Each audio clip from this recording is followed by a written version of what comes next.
Pemirsa, sahut menyahut antara pemerintah dan elit politik Demokrat tentang isu orang yang menjadi penggerak dalam demonstrasi menolak Undang-Undang Cipta Kerja menjadi perhatian publik. Bahkan untuk membahasnya telah bergabung bersama kami saat ini ada elit Partai Demokrat, Johnson Sitidaun. Kemudian ada siapa lagi, Tisa, ini? Ya, kita punya lagi dua narasumber lainnya, yaitu ada Bang Masinton Pasaribu dari PDIP dan juga ada pakar politik Burhanuddin Muhtadi. Selamat sore Bapak-Bapak semua. Sore.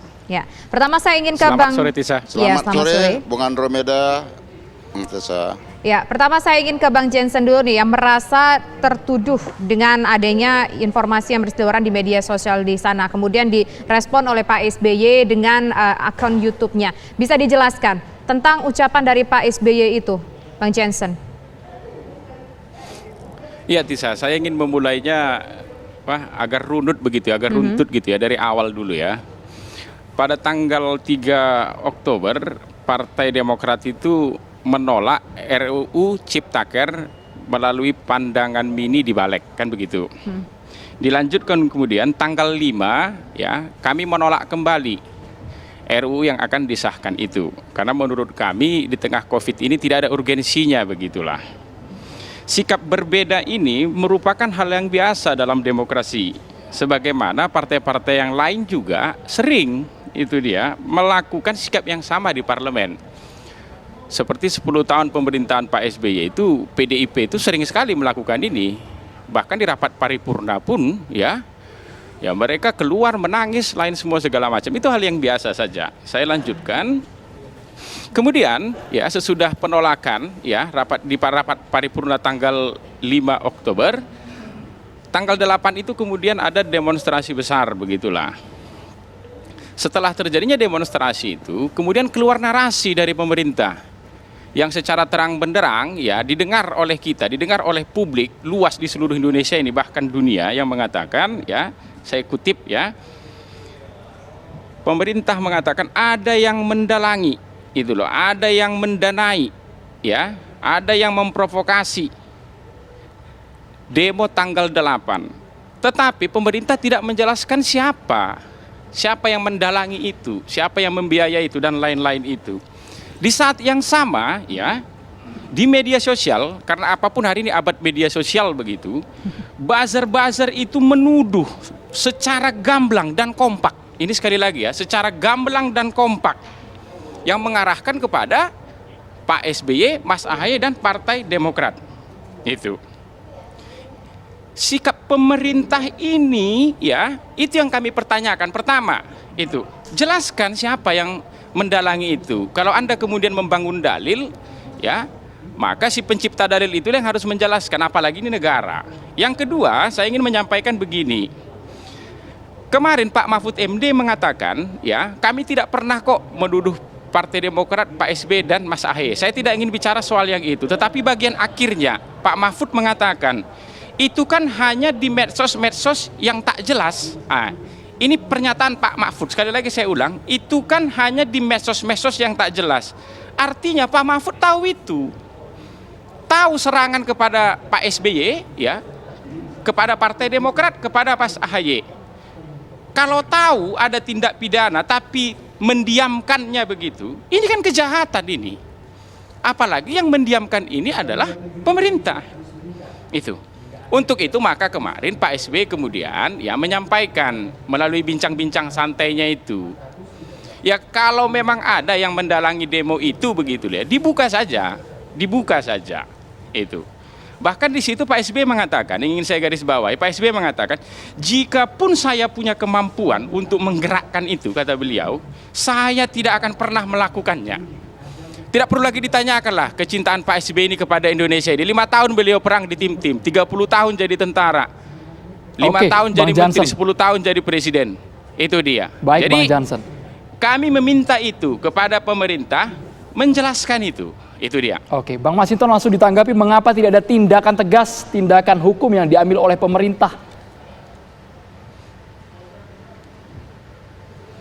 Ya, jadi begini Bung Andro, kalau saya melihat dan menonton pernyataan Pak SBY, Presiden ke-6 Republik Indonesia, kalau saya melihatnya harusnya kita ini B saja. biasa saja. Karena tidak ada tuduhan. Tadi juga Bung Jansen sudah sampaikan. Pak SBY juga menyatakan beliau tidak percaya tudingan dari kabinet, anggota kabinet di pemerintahan. Beliau menyebutkan Pak Erlangga, Pak Luhut, bahkan BIN begitu. Nah kalau tidak ada ya sudah, ngapain ada muncul B yang lain? Tadi B yang pertama biasa saja, B yang lain itu apa? Baperan, nggak perlu. Jadi menurut saya ya udahlah, ini hal yang nggak perlu. Saya ini kebetulan juga suka dengar lagu God Bless ya, itu lagunya Panggung Sandiwara, saya suka dengar lagu itu. Jadi nggak usah lagi bikin apa sandiwara lah.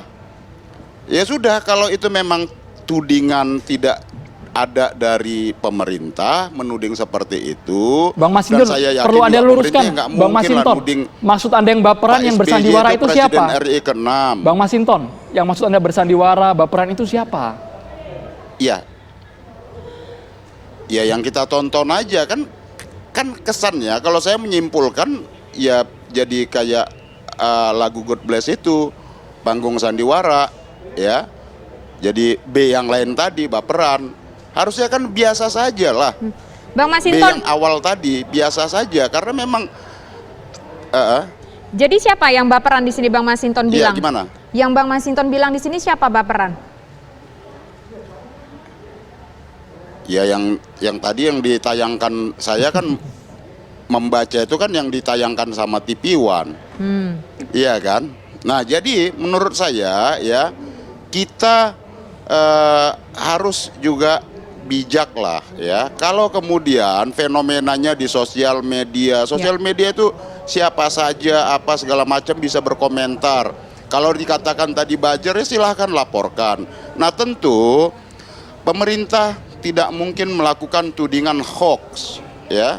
Pemerintah pasti tahu, apalagi aparat penegak hukum sudah tahu lah. Tapi ini kan sedang berproses kalau dalam ranah penegakan hukum.